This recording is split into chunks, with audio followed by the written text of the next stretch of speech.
When an angel comes to visit,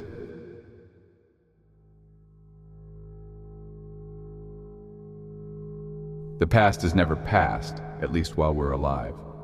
Memories, while recognized and ephemeral, still have a very basic core of persistence.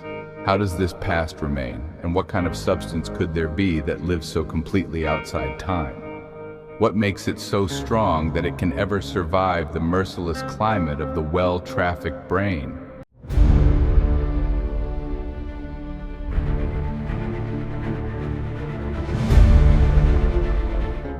In what storm's eye does it reside, in the center of a maelstrom of the change and growth of cells?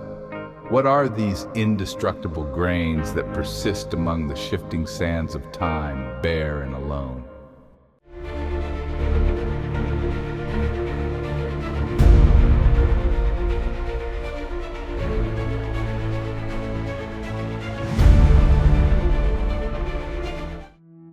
A memory returns from a taste of butterscotch, from which Grandma's olden days home then arises, and then related connections further become.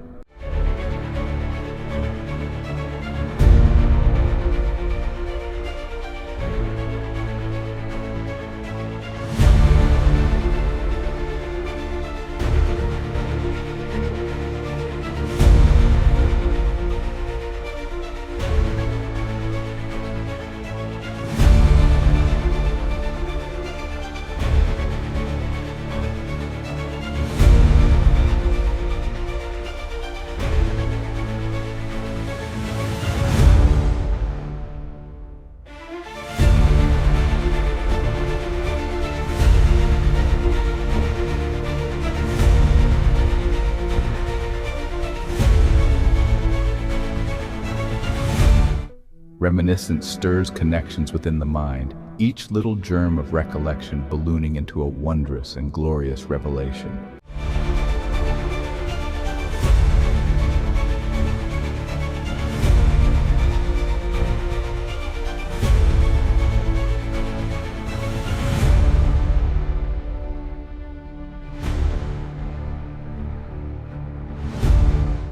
How do such apparitions reappear, sink and swell, float and change, withering the acids of time's reflux? We know why, prions, but this essence pales compared to the sensation of life's enjoyments redux.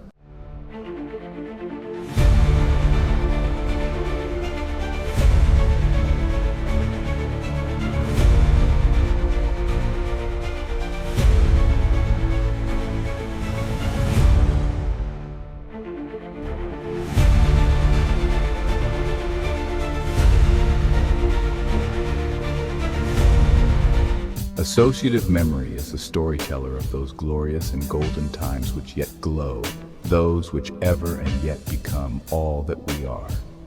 A park bench last Christmas reminded me of this tale of once upon a storied and magical time.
was the near winter of '61. I was in 8th grade. Though living in Oak Park, I was contained within the flourishing parish of the grand 16-room St. Bernardine Catholic Grammar School and Church in Forest Park, Illinois, just across from the once world-famous Atomic Fireball factory.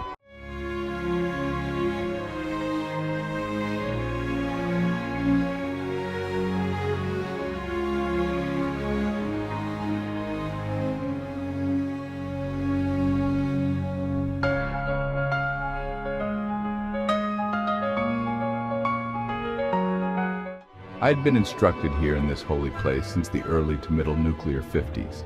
The wall clock hardly ever swept the time away, but for when I wrote. The school library was geared towards the low grades, and so I'd borrowed books from the town library. I sat in the back row so that none wouldn't know. As the interminable hours wore on and on, I wrote the germs of some of my later stories, dissolving the time away by roaming dreamlands. The disastrous 7th grade experiment of separating boys from girls was long over. What had the hand of fate newly brought before me?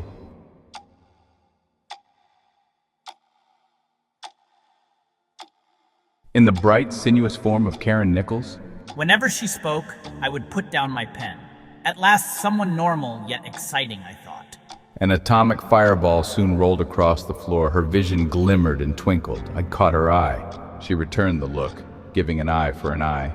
Karen wasn't like the others. She seemed otherworldly even.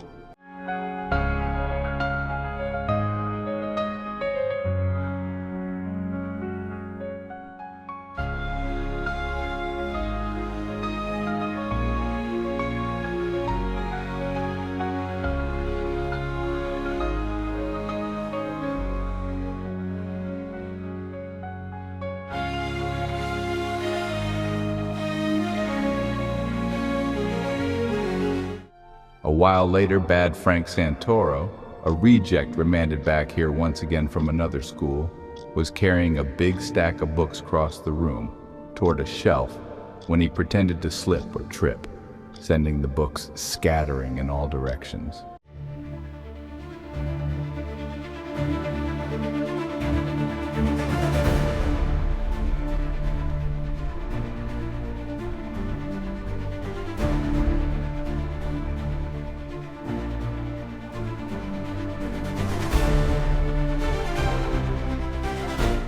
Of course, there were laughs galore, all over the floor, and he was really a well-meaning, funny guy. But in a few days, he was gone to some reform school. So it went, but there are too many such tales to tell. My seat was in the back corner of the classroom, so I could peruse more meaningful offerings, and so I could sneak out the door now and again. Upon return, a kid would signal me back in. In the basement of the school, there was a lunchroom and an all-purpose room having a large stage and basketball hoops, a gym auditorium.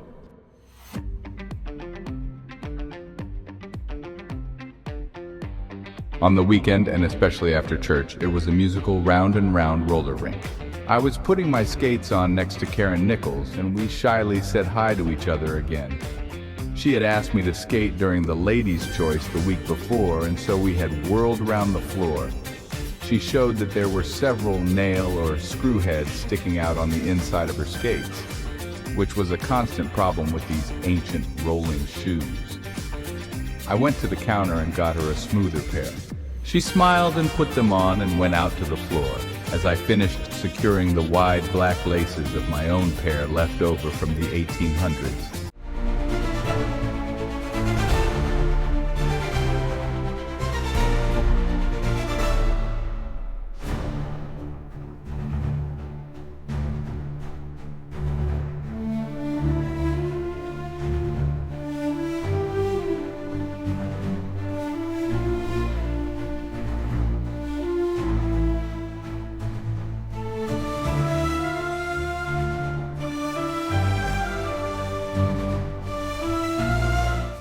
There were times when Cupid's thrown darts stuck in youthful hearts.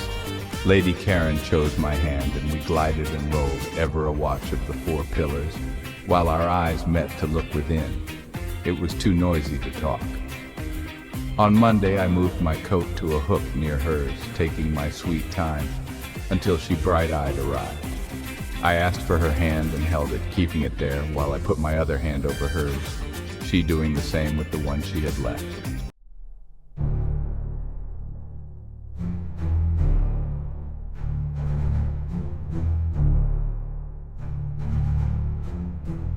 This girl had life. I wrote notes to be passed on to her, accounting through and across many rows, this one recounting the rolling feet with which our hearts had gone along. She read it and turned back and looked between all the student heads, her desk being way up and across near the front. She scotch-taped, closed a reply already written, echoing the heightened joy of being smitten, of two skating as one in this new rink of life. Her name came up for the cleaning of erasers.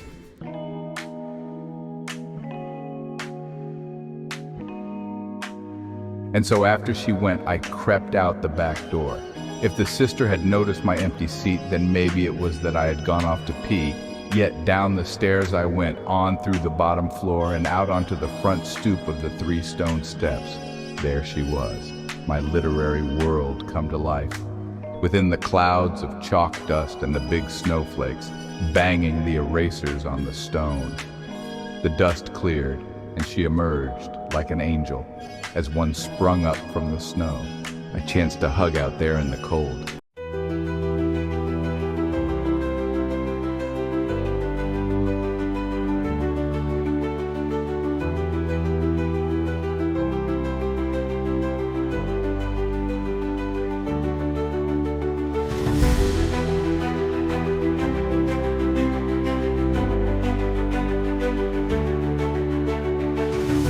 I'm so cold without you. She then soft whispered, although no one was around.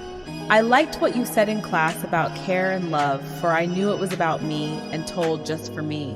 What heavenly scheme brings you forward unto me? As you can well see, I've become reality.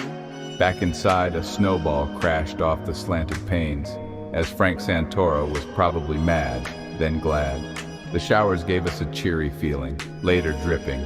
Human nature was quite a funny thing, I wrote, it often being so predictable and primitive.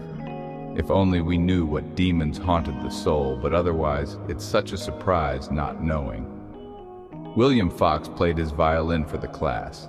Not bad. Emil Hunt showed his rock collection. The class went Christmas caroling around the town one night, and there she was, singing right next to me. We all crowded from the cold, some closer than others. We sang all God's tunes under the moon of the Yule. Then came winter break, and many went far away. On vacation, she too. When we returned to class, it was 1961, rending the same upside down. Though apart, our love had grown, and we dared to hug a coat room welcome back, right after all had left.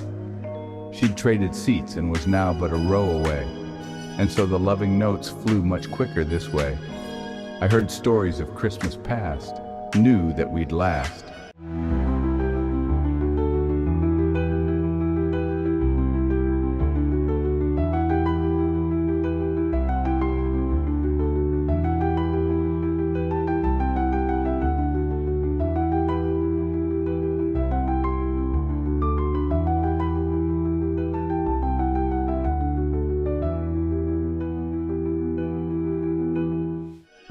Frank Santoro was back. He was an okay guy, with much fun in him, but that didn't sit well with the clergy, who were as strict missionaries. When our nun was out of the classroom for a while, which for some reason was rather often enough, I found myself sitting at her desk, telling jokes. Frank soon arriving, sitting on the edge of it. We carried on about life and school and everything. It was one of those spur-of-the-moment things working. Several days later, Frank took out some curtains and wrapped them around him along with an odd hat, and pretended to be the very old Monsignor, in a chair up front, handing out our report cards, as he was due to do, hardly looking at them, and telling us how well in class we were doing. Well, the Monsignor walked in right then and there.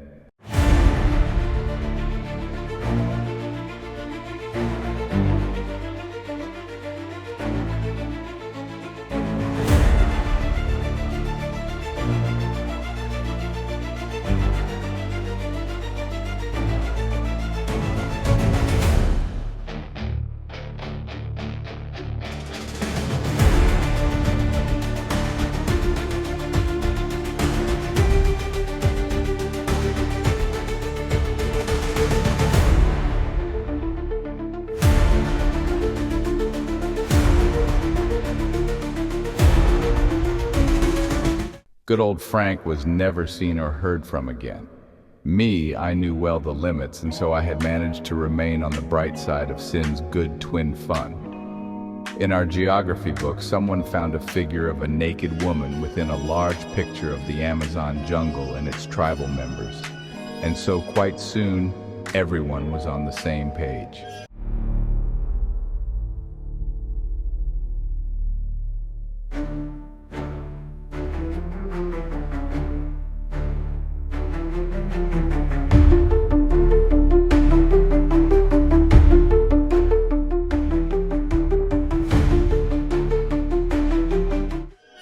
We didn't have geography class for a while, but then it resumed with part of that picture blacked out. Still, many could not help smile when we read all about the traversing of hills and valleys thereabouts. There were no art courses nor physical education, just the old playground, plus baseball and basketball.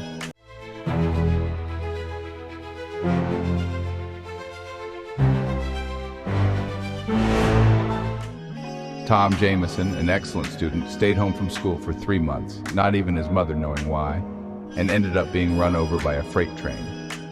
One of our priests had just married our 6th grade nun, whom I had greatly admired way back then, they having run off together halfway through my 6th grade.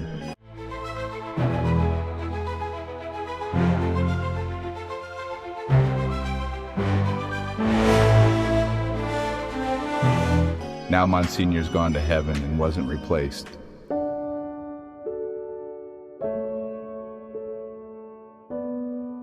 I went out into the empty hallway one day for yet another stroll, but meeting Karen out there. Then it just happened somehow. Our very first kiss, right next to a statue of the Virgin Mary. Did Our Lady smile at us for but just a second?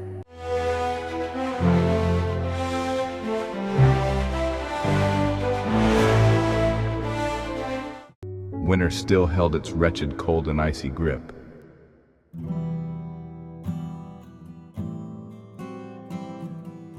But I had begun walking Karen slowly home, sometimes with James Fitzgerald and Mary Fabrini, the other love couple. The fun now multiplied. Karen's mother eyed me at times from the window, through the slightly parted curtains of the parlor. I'd already known that boys were not welcome there. Parting wasn't easy, but that only made the minutes more precious. However, there was always skating. From then on, we parted ways a few houses away. After the bell ending the lunch recess had rung, we would always end up next to Jim and Mary, in a little nook of a small indentation next to the convent. So here we would bend the rules and then hurry in as the end of the long line began to disappear.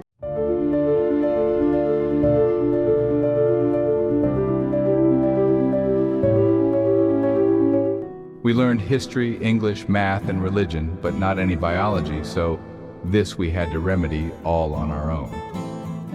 Warmer weather had arrived on some lucky days, and when Jim and Mary would duck behind a tree, Karen would lift her eyebrows, and hugs and kisses became those years ago in the shade of a large oak. Spring had now sprung, and I'd told her of Maple Park, just across the border in Oak Park, where we boys and some girls sometimes played touch football after school. In the next section of the park, there was a bench, out to the side of the baseball diamond's right field, secluded by leaves and branches overhanging from maple trees planted 100 years ago. It was near to where I'd warmed up my pitching arm. My life was much freer than Karen's. Here we passed some longer times of warming up just after school. She supposedly out rehearsing for a play. Spring fever and Mother Nature gave their blessings, that no one really knew to what lengths our friendship had gone to in mind, body, heart, spirit, and soul only made it all the more special and wondrous. If only her mother had known that she had crossed a busy street to get here, and was with a boy. We honor our parents. Sometimes we humor them. The baseball team was of kids from the neighborhood.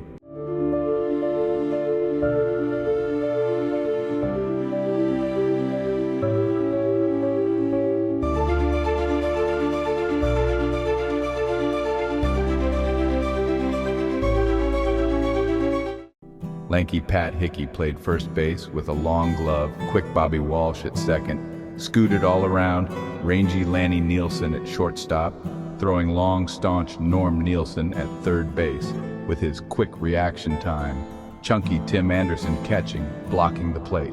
Two of our three main pitchers were in the outfield, like Jeff Anderson and myself, or alternates, including sometimes the crippled Billy Caraher, who would catch the ball with his one good arm, then take the glove off and throw the ball with that same arm. I was playing center field one fine evening, we just having enough players that day, as noted upon seeing our empty dugout when we were out in the field. Jeff was pitching a good game, with heat. There's not always a lot to do in center field, although I loved it out there, it having a range. And I was a runner who had a studied knack for getting to the ball and catching it just right. For, when we were just in the park any old time, Patrick Hickey would hit ball after ball for me and his brother Dennis to catch, even near trees. While pitching a game was all action and bearing down, center field was a calm, meditative retreat. I saw that a girl had come to sit on our bench. Who was it that could be so bold and wonderful? You know who. Just about then, a screaming line drive suddenly came bouncing hard into center field, but it was right at me. I picked it up and quick unleashed a throw to home on the fly, just in case.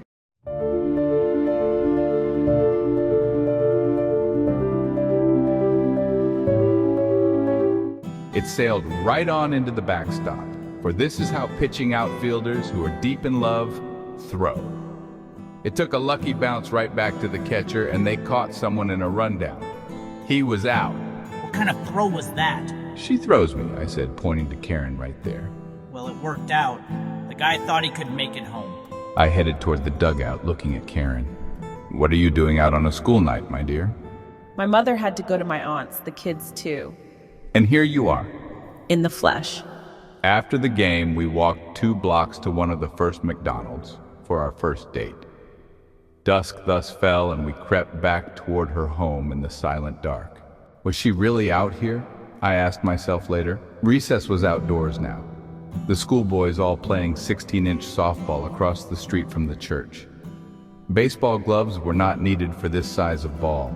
Sometimes noisy freight trains would go by. There was, too, the building of a large expressway that would pass 30 feet below the main crossroad.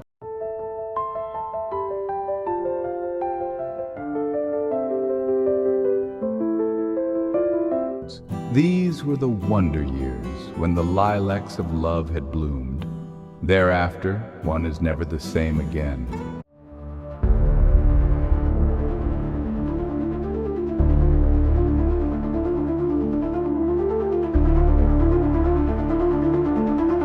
The years yet come and go, but the love flowers remain ever freshened as a daisy in the hallowed shrines of the memories that can stand up against time. Love's first emotion rose from the lilac, for it blooms when nature is first aroused. It is love's youngest dream to us come back, where it will ne'er again remain unspoused.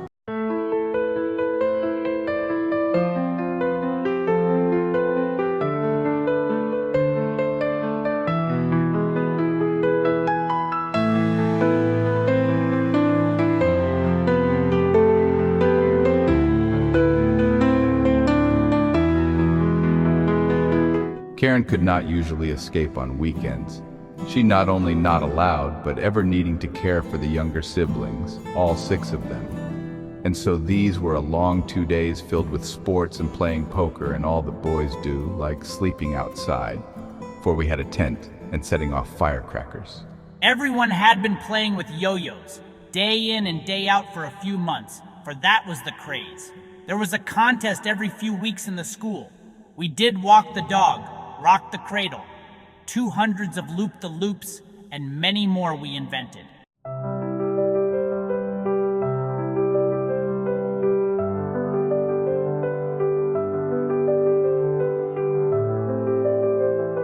School days plodded on, but for her love and friendship, all of us getting restless as June began. It was just too nice outside to be stuck in school. What would the summer bring us?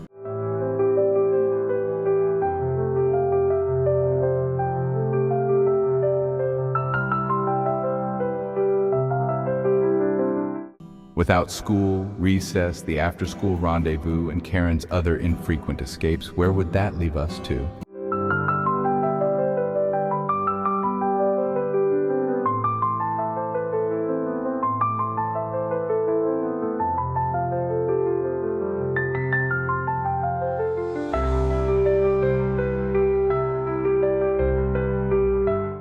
It occurred to me that we need not go to school on some of these days of the last weeks. Back then, the school didn't call your house. Oh, for boyhood's time of June, crowding years in one brief moon, when all things I heard or saw, me, their master, waited for. John Greenleaf Whittier.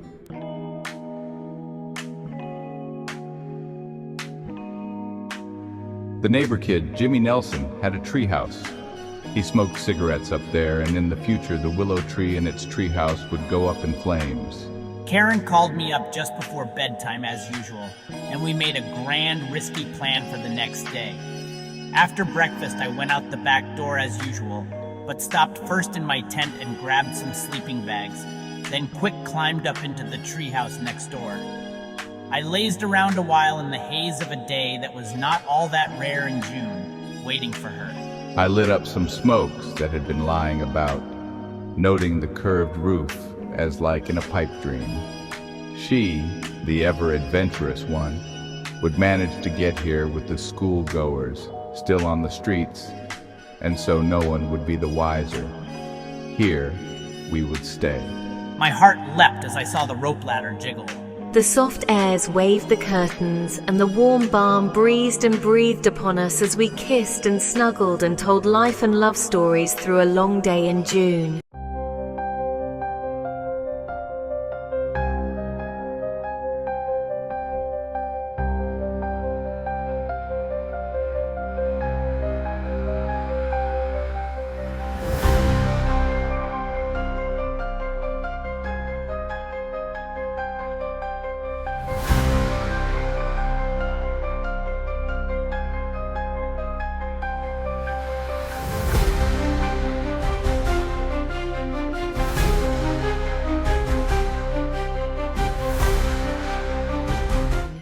A few days later, we were back up there, snug and dear.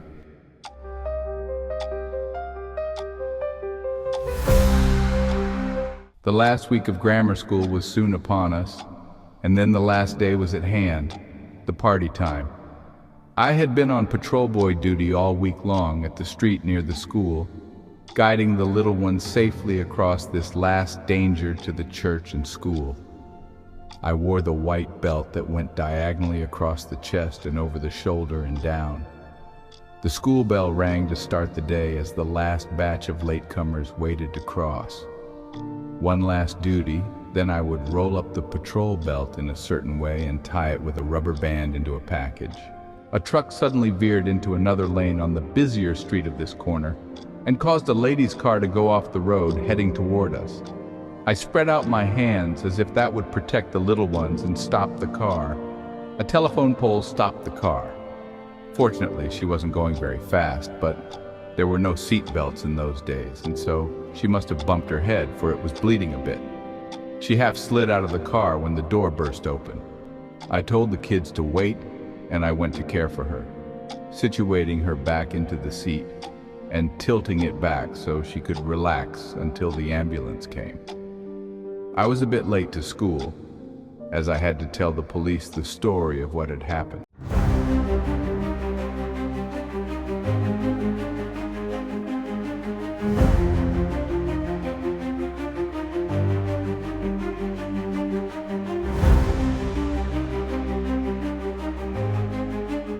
At school, although the big party had just begun, the faces were somewhat looking sad and somber at the prospect of the end of the 8 years here. The Oak Parkers would go on to their own high school and the Forest Parkers to theirs. A sad separation. I was caught up in the scene and didn't mention the accident. Karen had been selected to speak. The speech went so well that tears came to my eyes. We didn't say a whole lot during the walk home. We didn't have to, for we were joined at all points. I went off on vacation with my family to a lake in Wisconsin and sent her letters. We got back in time for an important baseball game the next Saturday at an away field. I pitched that day, and it all went well enough except for taking a hard line drive in the shin. Jeff pitched the last 2 innings and sewed up the game. After the final inning, a dented car drove up, the one that had encountered the telephone pole. Karen and her mother got out and walked toward me. What the heck? I'm in trouble now, I thought. There was but a bandage where the blood had been, and then Karen's mother gave me an unexpected hug. Are you the one who truly loves my daughter? I'm he.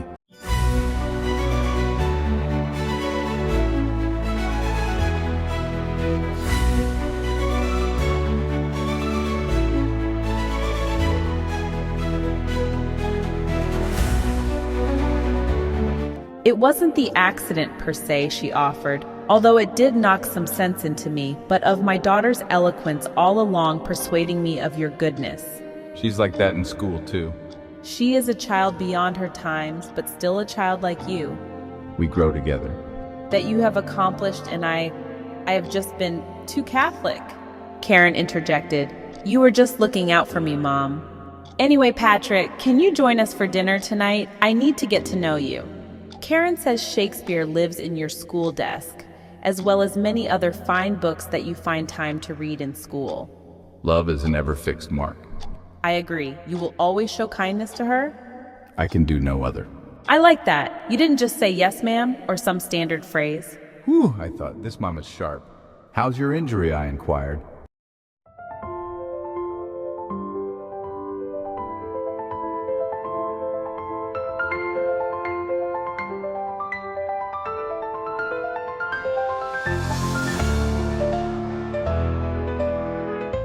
I'll be fine, but I have to admit that I was spying on you. Karen couldn't resist. God sent you crashing into a pole so you could meet Patrick. He works in crazy ways, her mother replied, purposely altering the quote. Dinner went well, the little kids knowing me as a patrol boy. So we could now go out on real dates, at least as well and as far as we could, walking to the movies on Lake Street or to the gigantic circular swimming pool and sharing a Green River soda afterwards. And ever to the park bench back we went as well.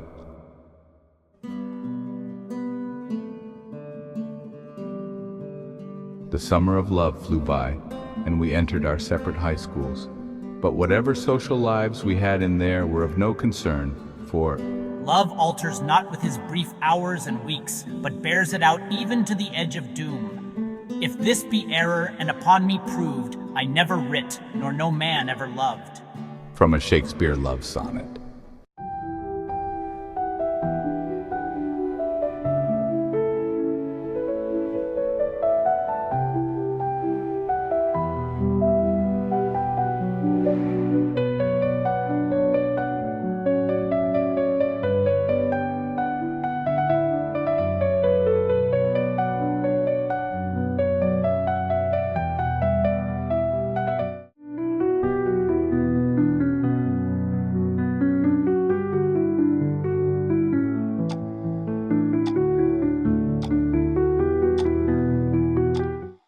A few months later, the world crashed when Karen's father's company transferred him and his family to California. Nothing much mattered for a while. I was at the edge of doom, but her letters soon perked me up.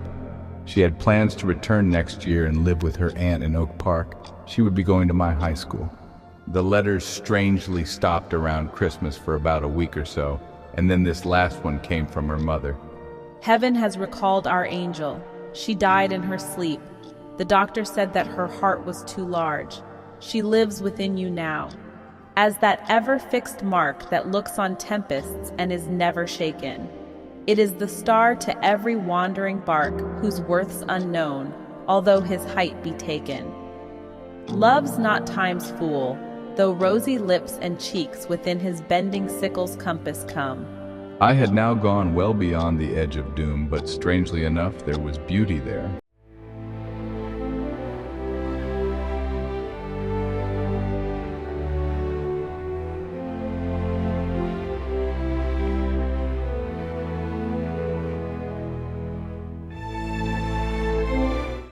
I wrote, as sadness broods over the morrow, I visit the deep well of sorrow. There enshrined and separate, beauty says, it's from me that sadness you borrow.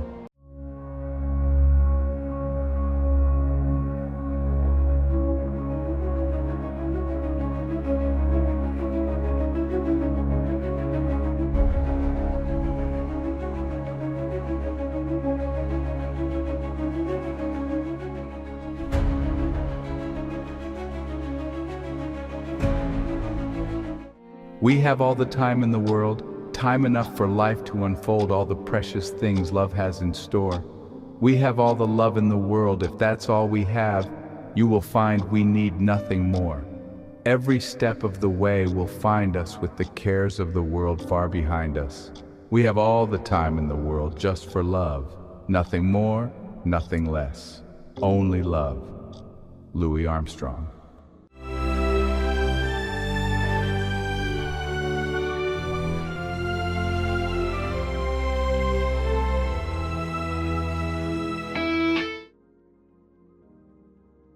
I am returning to my modern world now, but I'm holding on to one last vision, that of my girlfriend and I walking home from school through the forest, walking the log across the creek.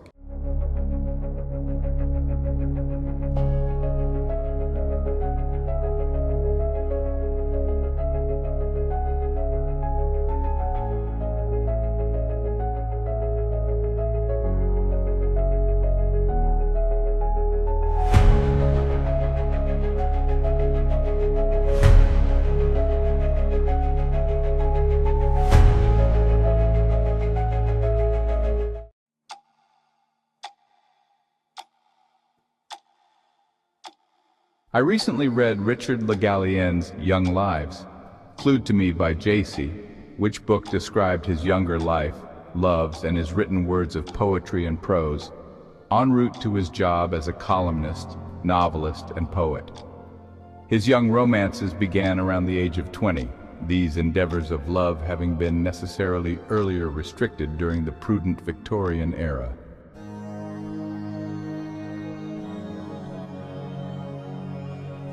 What a difference 150 years makes. No more chaperones. Go back thousands of years, though, when the lifespan was only about 40, if that, and we'll find marriage at 13.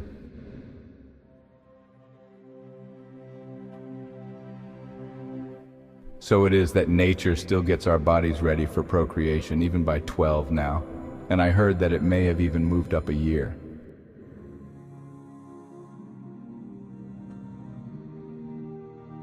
Gallienne became relatively famous.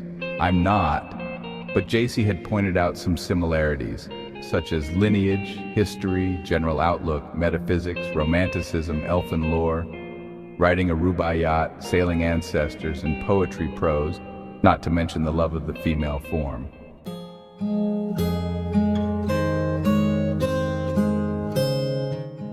My reading of Gallienne's exploits spurred me to write my own autobiography, realizing that there were enough twists and turns of fate in my life to carry it forth, and from even younger times, plus there were ever the universal themes that a general audience could appreciate. Plus, I had a reservoir of untapped material. I'm 75 at the time of this writing, and I've perhaps exhausted the other genres, having done near one of each. Who really cares, though, about my life in particular?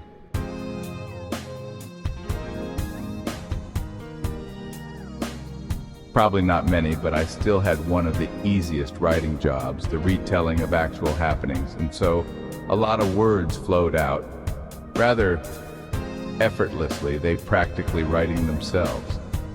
I had to take advantage of myself while I was still in the mood.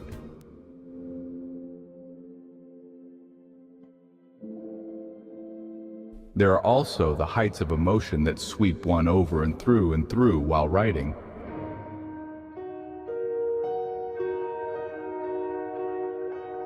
Our rememberings try to describe reality as it really was experienced, but that sheer essence may elude, although some general outline remains. Then too we add to it, subtract from it, and reconnect by association to the new. Lo, the subjective meets out our reality, while the objective lies furthest removed. How do some crumbs here and of the past waft back as vapors unto our present? Do the senses of smell and taste, yet more fragile and more insubstantial, bear a unique burden of memory, as more enduring and faithful, rising up past the ruins of the rest? Just noting the butterscotch back then, without its tasting, would not have made the mark. Time mutates some ancient pastimes, and so they are not wholly recaptured and sometimes rather fallible, even altered more by the call to mind, yet they are there.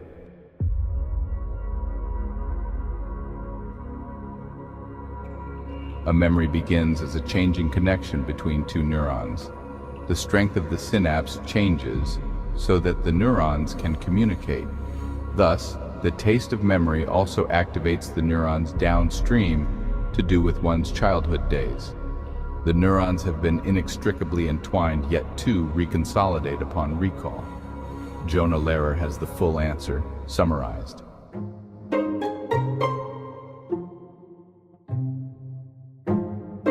The memory-making process needs proteins for the cellular construction of remembrance, yet the life of a protein is but 14 days. And some hippocampal neurons die, and some are born anew, yet some memory seems immutable. Does the mind constantly reincarnate? Aye, our memories must be made of a material stronger than cells, and must be quite specific as well. While each neuron has but a single nucleus, it has a teeming mass of dendritic branches, connecting to other neurons at dendritic synapses, such as the branches of two trees touching in a forest. So it is at these tiny crossings that memories are made, not in the trunk of the neuronal tree, but in its sprawling canopy. What marks a specific branch as a memory? What molecule awaits the taste of butterscotch? It has to turn on mRNA to help make the proteins. Its name is cytoplasmic polyadenylation element binding protein. A tough assignment of a name for even my memory to recall. So, how about CPEB for short? Since it was in the brain's memory center, scientists looked for it in sea slugs, amazingly finding it in the slug's neurons. Upon removing it, the sea slugs could not remember a darn thing. But how does it work, existing outside of time? Well, it has a series of repetitions in its amino acid repetitions, QQLQ, BQLQQQ, where Q is glutamine. Looking for similar odd repetitions,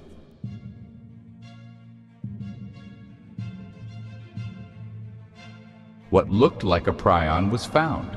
Prions are pathogens of Earth's nastiest diseases. They are everywhere and have two distinct states, as no other proteins do, one active and one inactive. Without guidance from above, they can switch states and alter proteomic structure without changing DNA, and then transmit their new infectious structure to neighboring cells with no transfer of genetic material. Biology's sacred rules are violated. In the brain, Krebs proteins are sturdy enough to resist time, they being virtually indestructible. Yet they have plasticity, being free of the genetic substrate, to change their shapes, creating or erasing a memory. When we think, the neurotransmitters serotonin and dopamine are released by neurons, which switch the CPEB protein into its active state by changing the very structure. The activated CPEB marks a specific dendritic branch as a memory, recruiting the requisite mRNA needed to maintain long-term remembrance.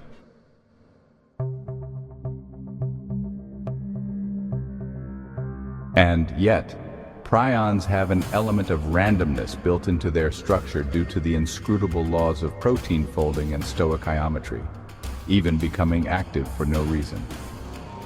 Such contingency is just like Proust predicted. The remembrance of things past may not be the remembrance of things as they were. Due to unpredictable and unstable prions, we may have some essential randomness, for memory obeys nothing outside of itself.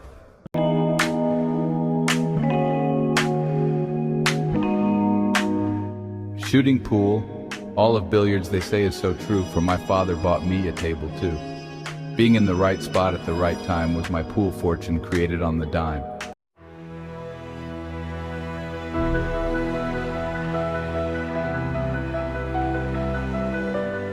After homework was all done, we'd make the run in billiards, playing banks with carom fun. We'd have to hug the girls to teach them how, and even demonstrated kissing. Wow. After school, we too played some pool in the smoky hall, where gambling fools bet their lunch money time and time again, where too a few ladies mixed among the men.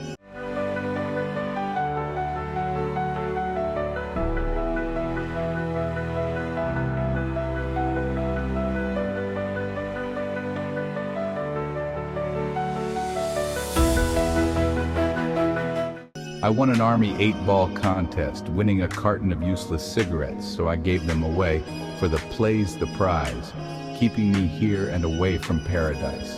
I haven't played much in 50 years, nor have I drunk even that many beers, and some long shots I still had to make, but the short, easy steps were best to take.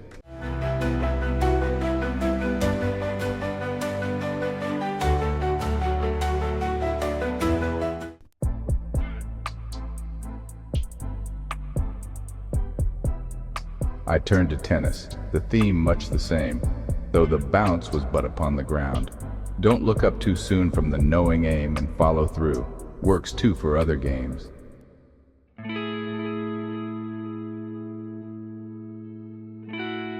Never played much golf, but did a few times. Driving was all right, but nothing really fine. But upon the putting green, my eye was right. Sinking putts like billiard balls, left and right. I used the other end of the golf club, shooting the golf ball from that cue stick.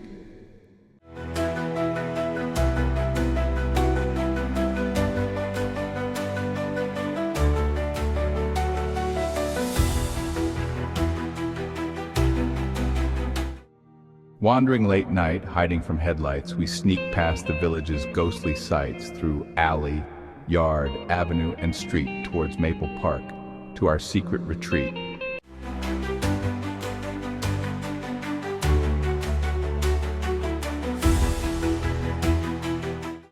We lay in the park this night, looking higher. How strange that all the stars are on fire. Are they above us or below us? Both. We clutch the grass so as not to fall forth.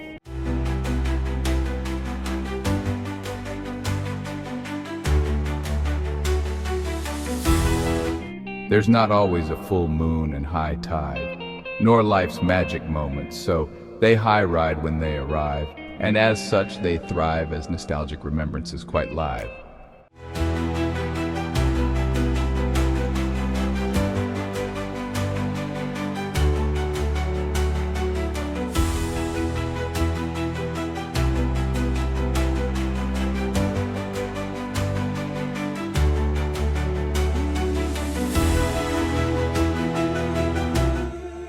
The year with the 13th month added. Remember hail, winter storms, the year and the month of brand new airy.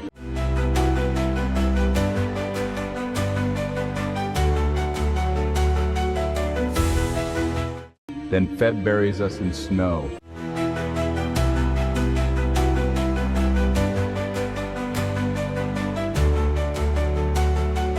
March, Lady April, spring. Let's reign as we may with summer maids named June and July.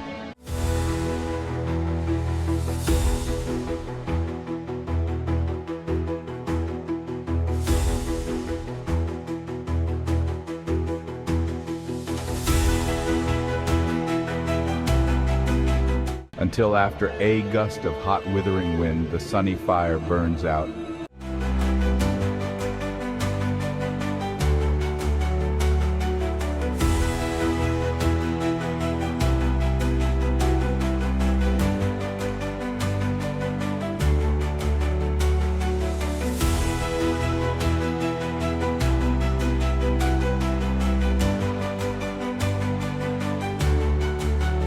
Septembers, when leaves fall into October, till no leaves, no sunlight, no sky, no warmth.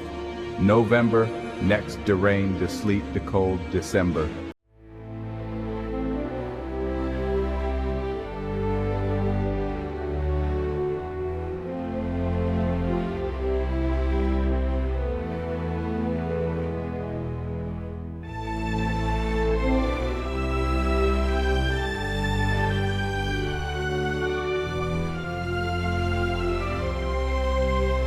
Then all that we can do is but sweet remember.